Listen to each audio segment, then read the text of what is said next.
नमस्कार, आपके साथ मैं हूं सुरभि शर्मा, मेरे साथ है मेरी सहयोगी प्रीति। इस वक्त की सबसे बड़ी खबर के साथ शुरुआत करेंगे क्योंकि दिल्ली में रेल भवन के पास एक शख्स ने खुद को आग लगा दी है और घायल को हॉस्पिटल में एडमिट किया गया है।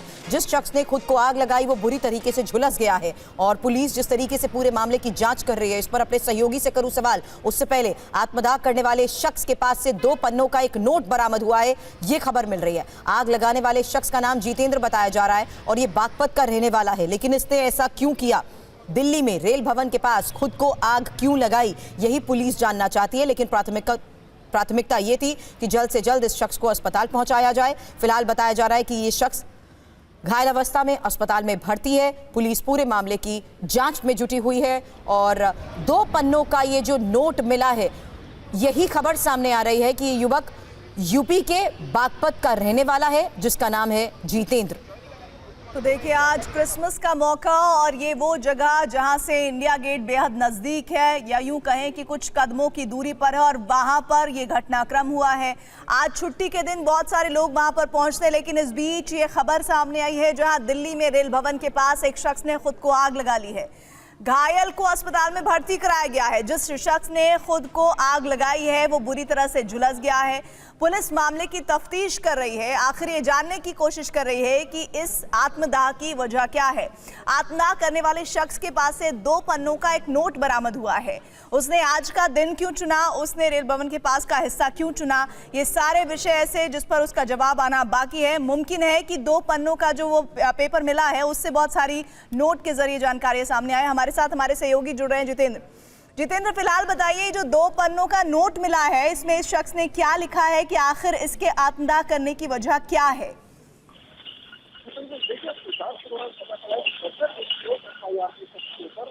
जितेंद्र, आपकी आवाज बहुत साफ नहीं आ रही है, मैं दोबारा आपका रुख करूंगी। रेल भवन के पास एक शख्स ने खुद को लगाई है आग। ये तस्वीरें उस आत्मदाह के बाद की जहां पर छिन्न भिन्न तस्वीरें सामने आई। उसका जूता इधर उधर पड़ा हुआ था, उसके जो कपड़े थे वो इधर उधर तितर बितर नजर आए, और ऐसे में उसके पास से मिला है 2 पन्नों का नोट, जिसमें मुमकिन है कि उसने वजह भी बताई हो कि आखिर संसद के पास उसने इस तरह ये कदम क्यों उठाया। जितेंद्र, हमारे साथ हमारे सहयोगी जुड़ गए हैं। जितेंद्र, डिटेल दीजिए। रहने वाला है, 28 साल बताई जा रही है।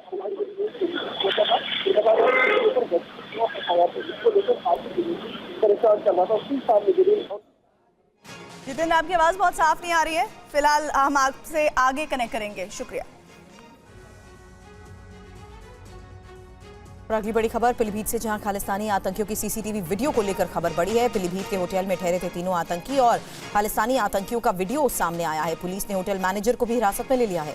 आतंकियों ने गुरदासपुर में चौकी पर ग्रेनेड अटैक किया था, जिसके बाद इस पूरे मामले की जांच का दायरा बढ़ता गया। फिलहाल ये तस्वीरें, खालिस्तानी आतंकियों का वीडियो आया है सामने। और अब आपको सुनाते हैं जिस होटल में आतंकी ठहरे वहां जांच के लिए पहुंचे एसपी अविनाश पांडे ने क्या कहा है। होटल तक हम लोग पहुंचे हैं, जहां पर वो 20 तारीख की शाम 8 बज के कुछ मिनट से और 21 तारीख की शाम 9 बज के 40 मिनट तक रुके हैं लगभग। और उसमें यहाँ पर उन्होंने अपने जो आधार कार्ड इत्यादि दिए हैं वो भी टोटली फर्जी हैं, और जो मैनेजर हैं उन्होंने जो एंट्रीज की हैं वो सब भी देख ली गई हैं, और फर्दर एक्शन जो है वो लिया जा रहा है। कॉमेडियन सुनील पाल और मुश्ताक खान अपहरण कांड के 10वें आरोपी शुभम ने भी थाने में सरेंडर कर दिया है। शुभम हाथ जोड़कर अपनी मां के साथ थाने पहुंचा। देखिए रिपोर्ट।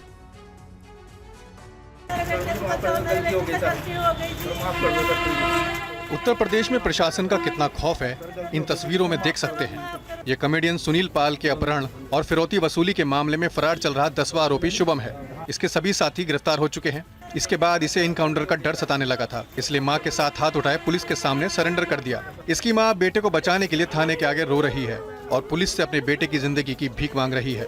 जैसा कि आप अवगत हैं, ये जो 2 सीनियर अभिनेता हैं सुनील पाल और मुश्ताक खान जी, इनका अपहरण हुआ था। इसमें अभियोग पंजीकृत है मेरठ में भी और बिजनौर में भी। इसमें सभी अभियुक्तों के विरुद्ध कार्रवाई की जा चुकी है। जो एक अभियुक्त शेष था, आज उसने अपनी गलती मानते हुए थाने में आत्मसमर्पण किया है।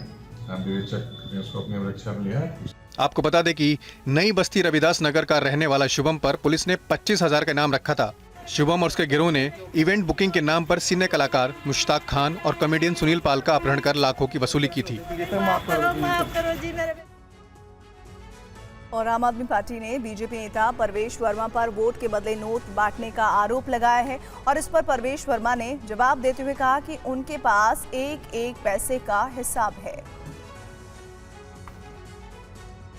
दिल्ली में चुनाव से पहले वोट के बदले नोट पर सियासत गर्मा गई है। आम आदमी पार्टी और बीजेपी के बीच आरोप प्रत्यारोप का दौर भी जारी है। आज आप संयोजक अरविंद केजरीवाल ने बीजेपी नेता परवेश वर्मा पर वोट के लिए नोट बांटने का आरोप लगाया। उसके बाद मुख्यमंत्री आतिशी ने परवेश वर्मा पर प्रहार किया।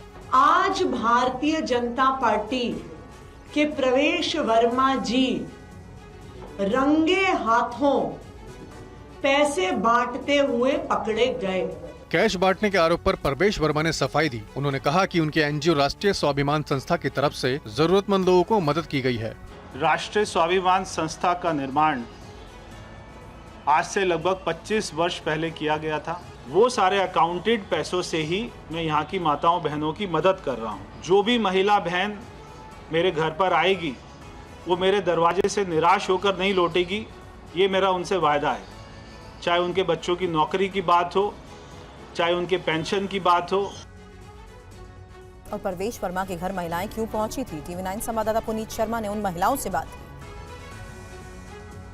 आम आदमी पार्टी आरोप लगा रही है कि बीजेपी पैसे दे रही है, बांट रही है। ये आप कहां से निकले? अभी सांसद जी के परवेश वर्मा जी के घर से निकले? जी जी जी। अच्छा, ये क्या यहाँ पे क्यों बुलाया गया था? ये लाडली योजना चली है हमारी महिलाओं के लिए, तो हमें 1100 रुपए दिए गए हैं। अच्छा, ये और वोट किसको देने के लिए कहा गया? इसमें बोला गया कुछ? नहीं, उन्होंने कुछ नहीं बोला। हम ही देते हैं, बीजेपी को ही देते हैं, बीजेपी को ही देंगे। क्या है ये, क्या मिला है आपको? जी, मुझे एम्बलम मिला है, 1100 रुपए श्री परवेश साहिब ने दिए हैं। अच्छा, क्या, किस लिए? ये महिलाओं की सहायता के लिए लाडली योजना चलाई है उन्होंने जी, उससे दिया है। इसको दिखा दीजिए। ये मधु नाम है और इनका कहना है कि 1100 रुपए मिले। 1100 रुपए कहाँ? ये लिफाफा मिला है। टाइम मिला है, फरवरी से 2500 रुपए मिलेंगे। बोला है 1100 रुपए ले लो और फिर अगले महीने से बैंक में डालेंगे। वोट देने का भी कहा है कि वोट देने के लिए? हाँ, वोट देने के लिए बोला है। क्या कहा? वोट देने के लिए क्या कहा? वोट देना, जिताना तो हम हर महीने देंगे। आप संयोजक अरविंद केजरीवाल ने बीजेपी पर कैश बांटने का आरोप लगाया। वहीं बीजेपी ने कहा कि केजरीवाल हार रहे हैं, इसीलिए इस तरह की बातें कर रहे हैं। आप लोगों को साथ आज लेके चलेंगे और जिन जिन लोगों को पैसे मिले उनके बाइट ले लेना। सारे मीडिया को साथ लेके चलेंगे। बस्तियों में बांटे हैं खुलेआम। पूरे मीडिया को आज साथ लेके जाऊंगा मैं, वहां दिखाऊंगा। वहां लोग कहने को तैयार हैं कि 1000 रुपए देके गए हैं ये लोग।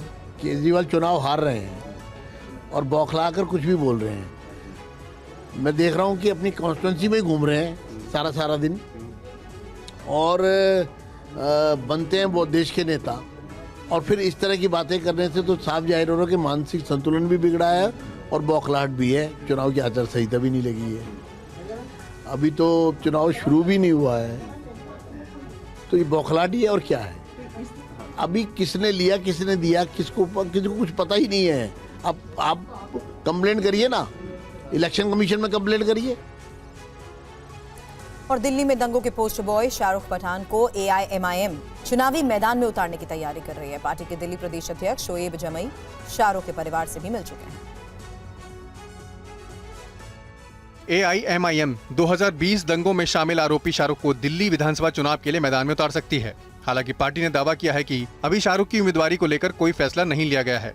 हालांकि दिल्ली AIMIM के अध्यक्ष शोएब जमई ने कहा है कि किसी के आरोपी होने से उसे चुनाव लड़ने से नहीं रोका जा सकता है।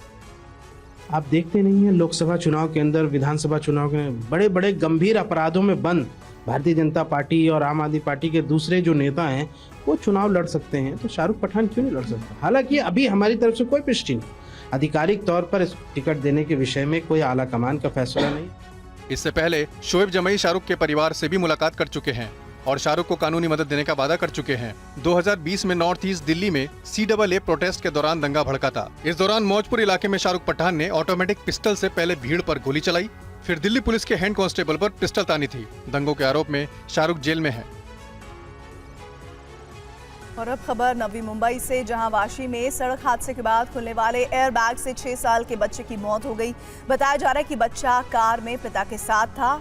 उनकी कार के आगे एक एसयूवी कार चल रही थी। तेज रफ्तार से चल रही एसयूवी अचानक डिवाइडर से टकराई। पीछे चल रही वैगनार कार का बोनट एसयूवी से टकराया। झटका लगने के चलते अचानक एयरबैग खुला और हर्ष गंभीर रूप से घायल हो गया। उसे अस्पताल पहुंचाया गया, लेकिन डॉक्टरों ने उसे मृत घोषित कर दिया। चौक में 21 तारीख को रात को 11:30 बजे एक MG वेक्टर गाड़ी जा रही थी, तो उसकी डिवाइडर में धड़क हो गई। उसके पीछे एक वैगनर गाड़ी जा रही थी, तो वो जो MG वेक्टर जो गाड़ी धड़क हुई डिवाइडर से, तो पीछे से आई जो गाड़ी थी वैगनर, वो MG वेक्टर उसके गाड़ी के बोनेट पर गिर गई। तो गाड़ी में वैगनर गाड़ी में जो बच्चे और फिरयादी थे, तो बच्चों को जो वैगनर गाड़ी में जो बैग थी, एयर बैग ओपन होने से वो बच्चों को वो ज़बरदस्त धक्का बैठा। वो उधर लोगों ने उनको मनवा हॉस्पिटल दाखिल किया, लेकिन वो उपचार के दौरान उसकी मृत्यु हो गई। और रोपवे निर्माण के विरोध में 72 घंटे के बंद के ऐलान के बाद आज कटरा में घमासान मचा रहा। प्रदर्शन कर रहे कई लोगों को पुलिस ने हिरासत में भी लिया।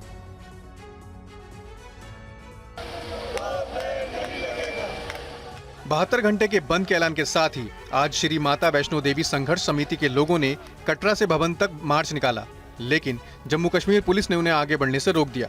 पुलिस ने कई लोगों को हिरासत में लिया। प्रदर्शनकारियों को वैन में बिठाकर प्रदर्शन स्थल से दूर ले जाया गया। जहां पे लाखों आदमी रहते हैं और माता रानी की आस्था के साथ भी खिलवाड़ हो रहा है और 1 लाख से ज्यादा लोग बेरोजगार हो रहे हैं। माता वैष्णो देवी मंदिर मार्ग पर बनने वाले ताराकोट रोपवे परियोजना का शुरू से ही विरोध हो रहा है। स्थानीय लोगों का कहना है कि इससे करीब 30,000 लोगों का रोजगार छिन जाएगा, जिसमें दुकानदार, घोड़ा, पिट्टू और पालकी वाले शामिल हैं। कटरा में मंदिर तक 250 करोड़ रुपए का रोपवे प्रोजेक्ट तैयार हो रहा है, जिससे श्रद्धालु 6 से 7 मिनट में सांझी छत तक पहुंच जाएंगे। कम से कम 10,000 घोड़े पिट्ठू वाले चलते हैं। बहुत सब ट्रैक पे इस टाइम पे 10,000 चलते हैं। रोपवे बनने से सारे दुकानदारों और घोड़ा चलाने वालों को क्या क्या दिक्कत हो सकती है, सुनिए उन्हीं की जुबानी। डोला जो है वो यहाँ पर ना लगाई जाए, जिसके खिलाफ लगातार जो विरोध प्रदर्शन है वो यहाँ पर कटरा में किया जा रहा है। तमाम व्यापारियों की तरफ से कटरा बंद की कॉल दी गई है। बाजार, घोड़े, पिट्ठू वालों की तरफ से यहाँ पर बंद की कॉल दी गई है। कुछ लोग हमारे साथ मौजूद है। क्या डिमांड है आपकी? सर, ये रोपवे तो हमारे लिए कैंसर की बीमारी है। फिलहाल तो मेन तो सबसे पहले आस्था है। हम हिंदुओं की आस्था के साथ हम तो खिलवाड़ होने नहीं देंगे अपने जीते जी, ठीक है ना। बाण गंगा, चरण पादुका, अर्धकुंवारी, ये तो बिल्कुल बाईपास कर रहे हैं सर। सरकार कह रही है कि वो बुजुर्ग लोग हैं, हैंडीकैप लोग हैं, उनको हम रोपवे से छोड़ेंगे। देखिए, जो आज विकलांग की आप बात कर रहे हो, अर्धकुंवारी से इन्होंने बैटरी कार लगाई है, उससे 5 बंदगी विकलांग नहीं दिखते। वो तो वीवीआईपी ट्रीटमेंट हो गया है। ये जो आप गंडोला की बात है, लाखों लोगों के घरों के चूल्हे ठंडे हो रहे हैं। इससे आप एक बिजनेस पॉइंट बना रहे हैं और आस्था खत्म कर रहे हैं। ऐसा हम नहीं होने देंगे। हम जितने भी लोगों की डिमांड है, इसके लिए हमें चाहे जो भी करना पड़ेगा, रोक नहीं लगने देंगे। इंदौर में बजरंग दल की दबंगई सामने आई। बजरंग दल के कार्यकर्ताओं ने नगर निगम कर्मचारियों की जमकर पिटाई की। पूरा मामला इस रिपोर्ट में देखिए।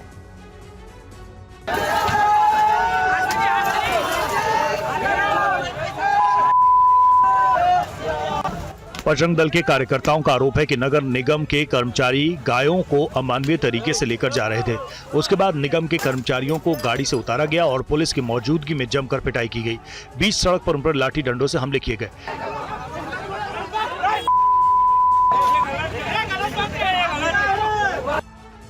इंदौर के द्वारकापुरी और राजेंद्र नगर से निगम कर्मी गायों को मिनी ट्रक में भरकर ले जा रहे थे। जैसे ही निगम की गाड़ियां फूटी कोठी के पास पहुंची, हिंदू संगठन के कार्यकर्ता इकट्ठा हो गए और गायों को छुड़ाने की कोशिश करने लगे।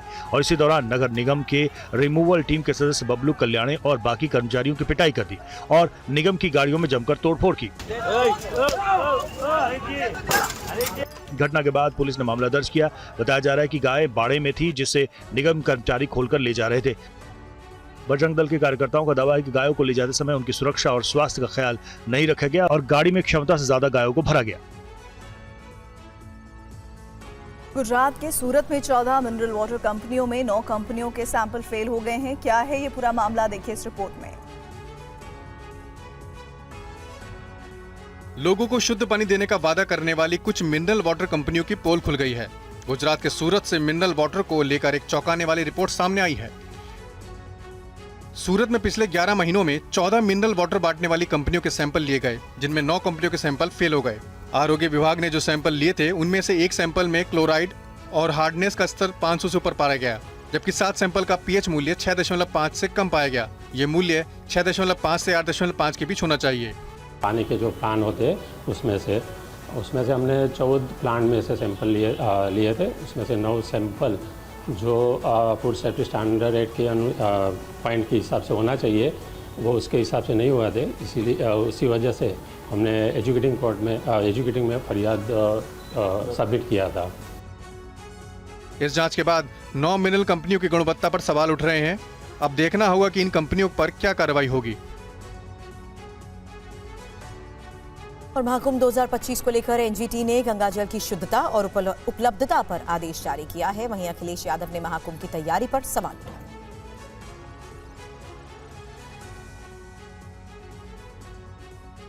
संगम नगरी प्रयागराज में महाकुंभ के दौरान गंगा जल की उपलब्धता और शुद्धता को लेकर एनजीटी यानी नेशनल ग्रीन ट्रिब्यूनल ने बड़ा फैसला दिया है। एनजीटी ने सरकार से कहा है कि महाकुंभ के दौरान प्रयागराज में गंगा जल की पर्याप्त उपलब्धता हो और साथ ही गंगा जल की क्वालिटी पीने, आचमन करने और नहाने योग्य होनी चाहिए। एनजीटी की डिवीजन बेंच ने अपने 30 पन्ने के आदेश में 8 प्रमुख बिंदुओं के अनुपालन का आदेश दिया है और केंद्र और यूपी सरकार को इन सभी बिंदुओं का पालन करने का आदेश दिया है। एनजीटी ने उत्तर प्रदेश प्रदूषण नियंत्रण बोर्ड और सीपीसीबी को 31 दिसंबर और 28 फरवरी तक रिपोर्ट दाखिल करने को कहा है। पूरी यूपी सरकार महाकुंभ की तैयारी में लगी हुई है, पूरा प्रशासन भी काम में लगा हुआ है। इस बीच पूर्व मुख्यमंत्री और समाजवादी पार्टी प्रमुख अखिलेश यादव ने महाकुंभ 2025 की तैयारियों को लेकर सरकार पर बड़ा हमला बोला है। अखिलेश ने एक वीडियो शेयर कर सरकार और प्रशासन पर कई सवाल खड़े किए। साथ ही उन्होंने लिखा कि बीजेपी वाले तो कहीं खाने कमाने या चुनाव के जोड़ जुगाड़ में लगे होंगे, लेकिन सहायता के लिए हम खड़े हैं। बड़ी खबर इस वक्त कजाकिस्तान में विमान हादसे में 42 लोगों की मौत हुई है। विमान अजरबैजान के बाकू से रूस के ग्रोजनी जा रहा था। पक्षियों के झुंड से टकराने की वजह से ये हादसा हुआ है। ये तस्वीरें इस खतरनाक हादसे की जिसमें 42 लोगों की जान चली गई है। पक्षियों से टकराकर हादसे का शिकार होता हुआ ये विमान नजर आ रहा है। दरअसल ये घटनाक्रम कजाकिस्तान में विमान हादसे से जुड़ी हुई है जिसमें 42 लोगों की जान चली गई है। विमान अजरबैजान के बाकू से रूस के ग्रोजनी जा रहा था। एक और एंगल से आपको हम इस हादसे की तस्वीर दिखाने जा रहे हैं कि किस तरह से थोड़ी देर पहले जब किस तरह से कोशिश की जा रही थी कि एक सुरक्षित यात्रा वहां पर मौजूद जो सवार यात्री हैं उन्हें नसीब हो, लेकिन ऐसा नहीं हो पाया। पक्षियों के झुंड की वजह से ये बहुत बड़ा हादसा कजाकिस्तान में हुआ है जिसमें 42 लोगों की जान चली गई है।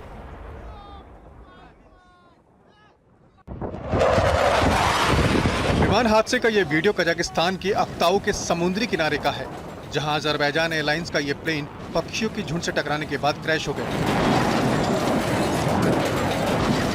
हादसे से जुड़े कई वीडियो सामने आए हैं, जिन्हें देखने के बाद साफ नजर आ रहा है कि पायलट ने क्रैश से पहले विमान को बहुत देर तक हवा में घुमाया, लेकिन नियंत्रित नहीं कर पाया।